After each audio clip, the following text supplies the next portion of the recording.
Buenos días, bienvenidos, bienvenida nuevamente. Les habla Hugo Delgado, maestro de física en la Escuela Superior Gilberto Concepción de Gracia. Esta serie de videos se llama Física desde la cuarentena, donde tratamos de mantener la comunicación con nuestros estudiantes. Hasta ahora hemos estado hablando del concepto de energía y en la clase anterior utilizamos los conceptos de energía para dialogar sobre una forma de movimiento llamado movimiento armónico simple. La idea es utilizar el movimiento armónico simple y realizar un modelo matemático de este para eventualmente movernos hacia las ondas. Cuando esa energía se transfiere de un lugar extendido hacia otro, vamos a tener las ondas. Quiero que trabajemos un poquito más el concepto de movimiento circular. Y a lo que yo me refiero con movimiento circular es algo como esto. Imagínate que tú tienes un objeto redondo. En ese objeto vamos a tener un punto al que vamos a estar observando. Fíjate que si yo permito que esto se mueva a una razón constante, yo puedo determinar el movimiento o la velocidad calculando la distancia que recorrió dividida entre el tiempo que se tardó, en este caso el periodo. Vamos a utilizar el movimiento circular y lo vamos a relacionar con otras herramientas matemáticas que ustedes ya conocen, que es la trigonometría. Estoy hablando de círculos, pero temporalmente voy a hablar sobre triángulos. Vamos a dibujar un triángulo rectángulo cualquiera. Recuerden que los triángulos rectángulos son aquellos en donde tenemos un ángulo de 90 grados. Si yo tengo un triángulo rectángulo, yo debo recordar los nombres de las distintas partes del triángulo rectángulo. Vamos la hipotenusa, que es el lado largo del triángulo. Este ángulo es un ángulo recto, ese cuadrito dibujado ahí significa que este ángulo mide 90 grados. La hipotenusa es opuesta al ángulo de 90 grados porque este ángulo mira la hipotenusa, pero fíjense en que los vértices del lado no forman parte del vértice del ángulo. Así que el ángulo de 90 grados mira, pero no toca la hipotenusa. A los lados cortos le llamamos catetos. Y realmente los catetos en sí, no hay tal cosa como un cateto A o un cateto B. Los catetos son los catetos y usted puede mover ese triángulo, transformarlo y va a seguir siendo el mismo triángulo rectángulo, simplemente que usted lo movió o lo cambió de forma. Usted puede coger su triángulo y en vez de tenerlo así, colocarlo así, es el mismo triángulo. Ahora, una vez yo escojo un ángulo, yo voy a escoger este ángulo que está aquí, le voy a llamar el ángulo Z, porque la letra griega que estoy utilizando, que es un círculo con una rayita, se llama Z. Ese ángulo ya me define o me diferencia los catetos. A este cateto, que es el que el ángulo mira pero no toca, le llamamos el cateto opuesto. Y a este lado, que es el que el ángulo toca, porque fíjate que el vértice del ángulo forma parte de uno de los extremos del segmento que forma ese lado. A ese le llamamos el cateto adyacente. Usted tiene un círculo, un movimiento circular. Usted está formando distintos triángulos donde la hipotenusa es la misma, pero estamos cambiando los valores de los catetos. Y recuerden que si yo conozco la hipotenusa, pero quiero saber los valores de los catetos, yo tengo que recordar las funciones trigonométricas. Antes de las funciones trigonométricas hay una función bien importante para este triángulo, que es el teorema de Pitágoras. Que la suma de los catetos al cuadrado, cateto A a la 2, más cateto B a la 2, es igual a la hipotenusa al cuadrado. La C se refiere a la hipotenusa. A es cualquiera de los dos lados, B es el otro lado. Cogemos uno que sea A, el otro va a ser B. No importa la forma en que esté ubicado el triángulo. Lo que es importante es que el cateto A y el cateto B están juntos a un lado y la hipotenusa al otro. Este teorema de Pitágoras me va a permitir establecer una relación entre todos estos lados. Y ahí es que vienen las funciones trigonométricas. Si yo quiero establecer la relación entre los distintos lados, yo puedo hacer lo siguiente. Yo puedo decir, bueno, ¿qué pasa si yo divido la medida entre el opuesto sobre la hipotenusa? Y estudio todos los triángulos del mundo, todos los triángulos que existan. Yo me voy a dar cuenta que si yo divido el opuesto entre la hipotenusa, yo puedo establecer una relación entre el valor del ángulo y esta fracción. Esa relación que existe entre el valor del ángulo y la fracción se llama una función. En este caso, la función seno. Seno del ángulo me da la división entre el opuesto y la hipotenusa. Y usted sabe que esa función usted la puede obtener con una calculadora. Usted busca en su calculadora, en inglés dice sin. Usted escribe sin el valor del ángulo. Hay calculadoras en donde primero escribimos el ángulo y luego apretamos la tecla de sin. ¿Qué pasa si yo dividiera el opuesto entre la hipotenusa? Bueno, si yo estudio todos los triángulos que existen en el mundo y yo divido sus ángulos opuestos entre su hipotenusa y mido los ángulos, yo puedo hacer una tabla bien grande en donde yo voy a establecer todas esas posibilidades. Y yo encuentro que existe una fórmula que le vamos a llamar coseno del ángulo. Y hay una palabra clave que me sirve para recordar estas cosas, el famoso SOHCAHTOA. Existen tres funciones trigonométricas llamadas seno, coseno y tangente, no he discutido tangente, donde seno es dividir lo opuesto entre la hipotenusa, coseno es dividir el adyacente entre la hipotenusa y la tangente es dividir el opuesto entre la adyacente. Si yo pudiera hacer una gráfica de la función seno, yo podría describir el movimiento armónico simple de un objeto que se mueve en círculo para cualquier tiempo, no solamente para los tiempos más sencillos. Así que yo debo conseguir cuál es la gráfica, o mi objetivo hoy es conseguir la gráfica de seno. ¿Qué yo quiero que hagamos? Número 1, vamos a bregar o trabajar con ciertos triángulos. Y quiero empezar con el triángulo 30, 60, 90. El triángulo 30, 60, 90 es un triángulo que mide, un ángulo mide la mitad del otro. Este ángulo mide 30, este mide 60 y este mide 90. En ese triángulo, si yo digo que la hipotenusa mide 1, y yo voy a trabajar con triángulos en donde la hipotenusa mida 1 para que sea más fácil dividir por 1, es dejar el número igual. Yo sé que si esto mide 1, el lado opuesto al de 30 mide la mitad. Y esto tiene que ver con que, como si hubiese cogido un triángulo equilátero donde todos los lados miden 1, yo lo pico por la mitad, esta mitad desaparece, y fíjate que si piqué aquí por la mitad, tengo la mitad aquí. Si usted utiliza el teorema de Pitágoras, usted se va a dar cuenta que este tercer lado debe medir raíz de 3 sobre 2. No lo voy a hacer, simplemente se lo voy a decir. Raíz de 3 sobre 2. Hágalo. 1 medio a la 2 más raíz de 3 sobre 2 a la 2. Súmelo y le va a dar 1. Raíz de 3 sobre 2 es aproximadamente .8660. Esto lo puedes hacer en tu calculadora. Pero este es el valor exacto. Este es el valor aproximado. Aquí, este valor es exacto, sea en decimal o en fracción. 1 medio es lo mismo que 0.5. Así que ya tengo el primer triángulo que me da una idea de que si yo quisiera conseguir las funciones trigonométricas, yo sé más o menos para estos dos ángulos cuáles son los valores de sus funciones trigonométricas. El otro triángulo importante es el triángulo 45, 45, 90. Es el triángulo en donde ambos lados miden lo mismo, aunque a mí no me haya quedado, usted sabe que debe medir lo mismo. Este ángulo mide 45, este ángulo mide 45. Si la hipotenusa midiera 1, cada lado debe medir raíz de 2 sobre 2 porque él es equilátero. De nuevo, esto sale de utilizar el teorema de Pitágoras. Pruébelo. Raíz de 2 sobre 2 a la 2 más raíz de 2 sobre 2 a la 2, usted lo suma y le da 1. Verifíquelo, confíe. Si usted lo duda, hágalo y me envía preguntas por email. Estos dos triángulos me permiten completar ya una tabla. Cuando yo bajo el ángulo 0, la altura es 0. Cuando yo tengo un ángulo de 30, cuando yo tengo un ángulo en 30, la altura que tengo aquí es 0.5 o 1 medio. Cuando yo tengo un ángulo de 45, seno de 45 es raíz de 2 sobre 2.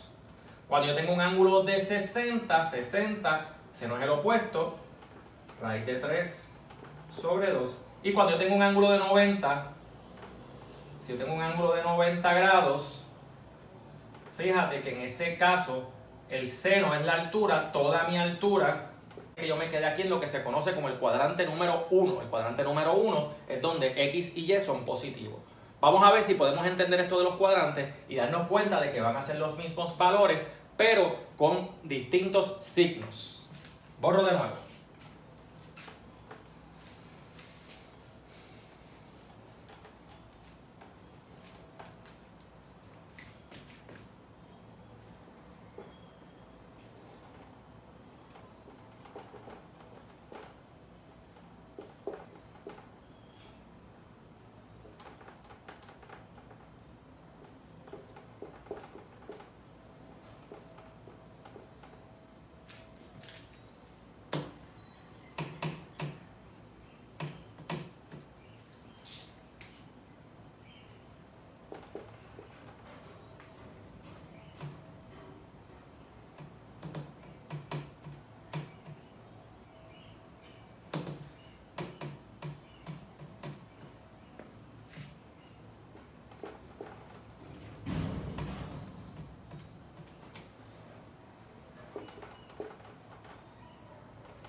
Ok, vamos a ver ahora que si yo tengo un sistema de coordenadas, donde este es el eje de X, este es el eje de Y, y yo he dibujado varias líneas en donde se encuentran los ángulos de 30, 45, 60 para todos los cuadrantes. Recuerden que voy a colocar colores, sé que se está volviendo un poco confuso, pero vamos a ver si lo distinguimos. Este es el famoso cuadrante 1, donde X y Y son positivos.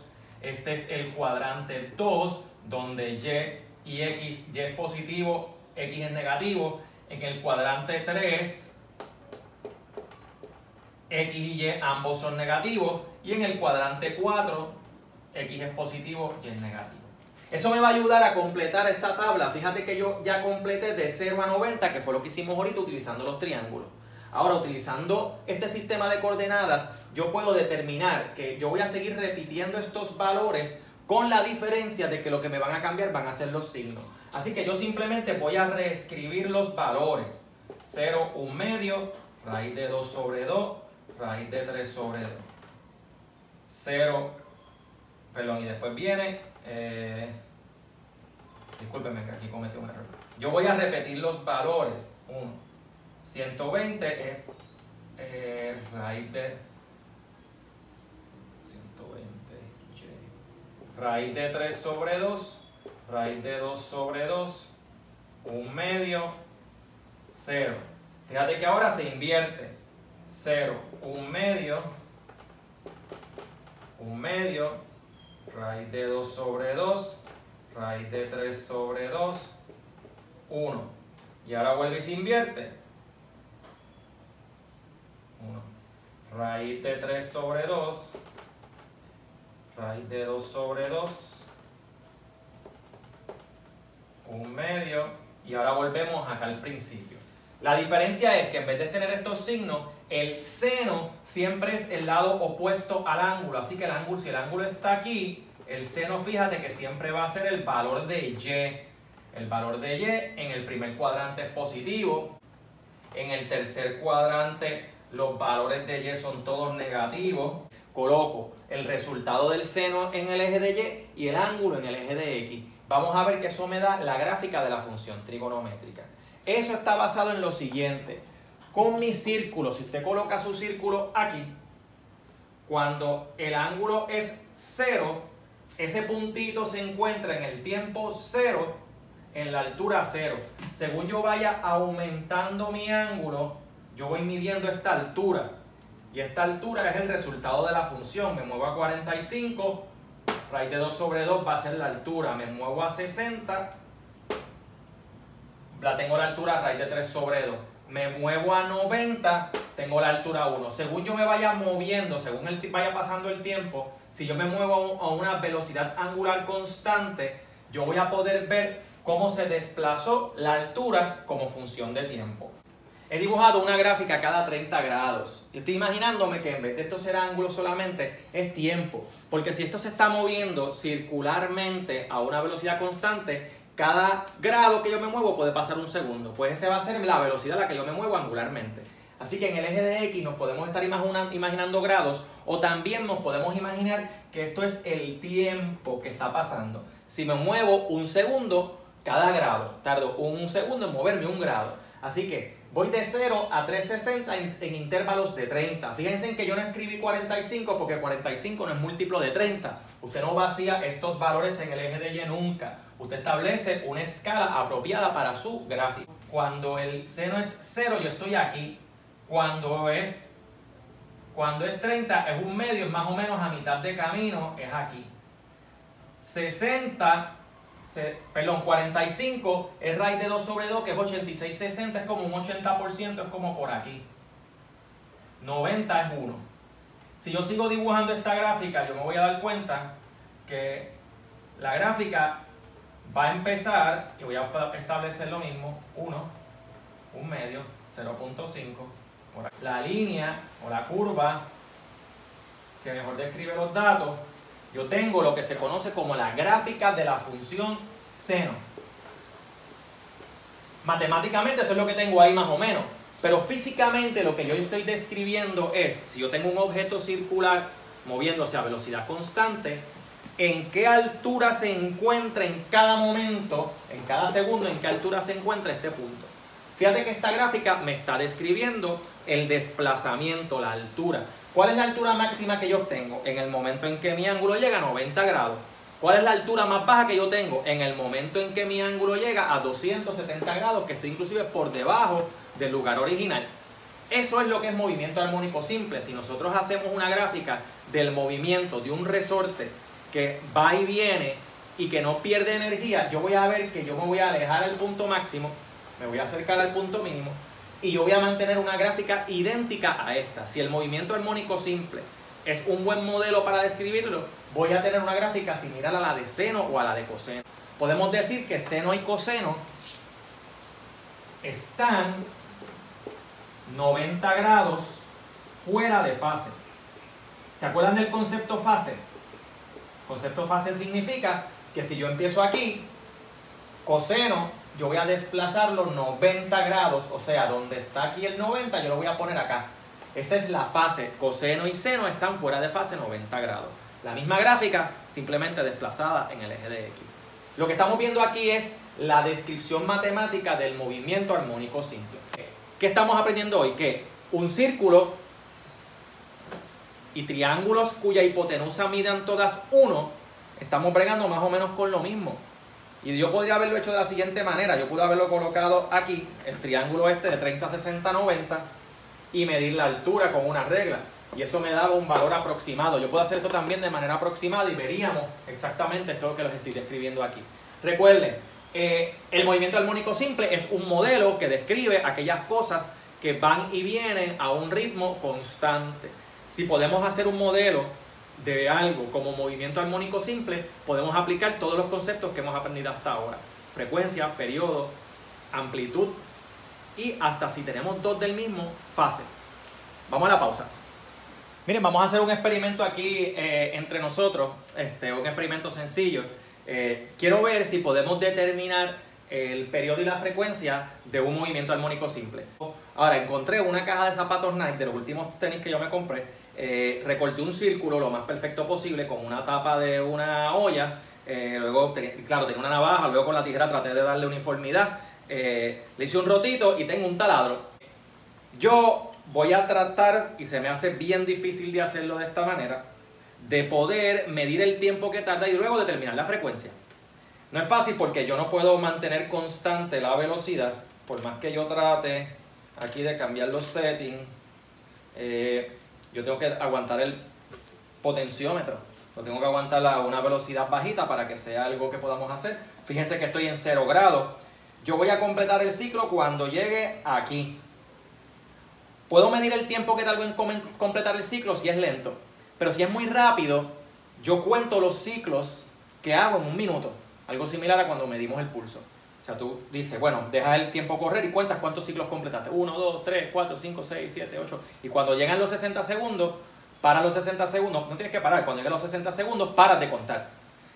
Y luego divides la cantidad que contaste entre 60 segundos. Yo voy a contar 10 segundos y yo voy entonces a determinar cuántas vueltas dio en 10 segundos.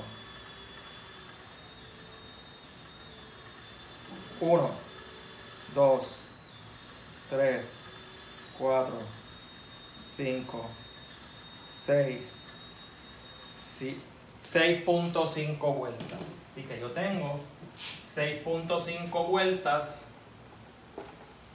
ciclos cada 10 segundos. Si yo divido 6.5 entre 10, me da 0.65 segundos. Si yo quiero conseguir la frecuencia, tengo que dividir 1 entre 6.5. 0.15 Hz. Usted puede hacer un experimento como ese en su casa. Si su papá le presta su taladro, construyan un círculo de distintos tamaños.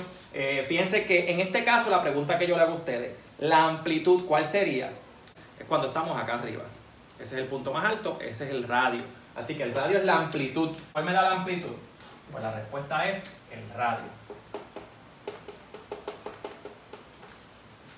Muy bien. lo dejamos hasta ahí. Yo creo que con eso por hoy pudimos hacer algo concreto. Vimos la función trigonométrica. Vamos a ver si mañana hago un videito más, le dejo la tarea de asignación, pero entiendo que como es Semana Santa no vamos a dar clases jueves y viernes, retomaríamos entonces la otra semana, pero ya tenemos por lo menos un poco de cosas para hacer. Aquellos de ustedes que estén aburridos, construyan sus inventos, hagan sus movimientos armónicos simples. Vamos a ver qué se les ocurre. Hasta la próxima.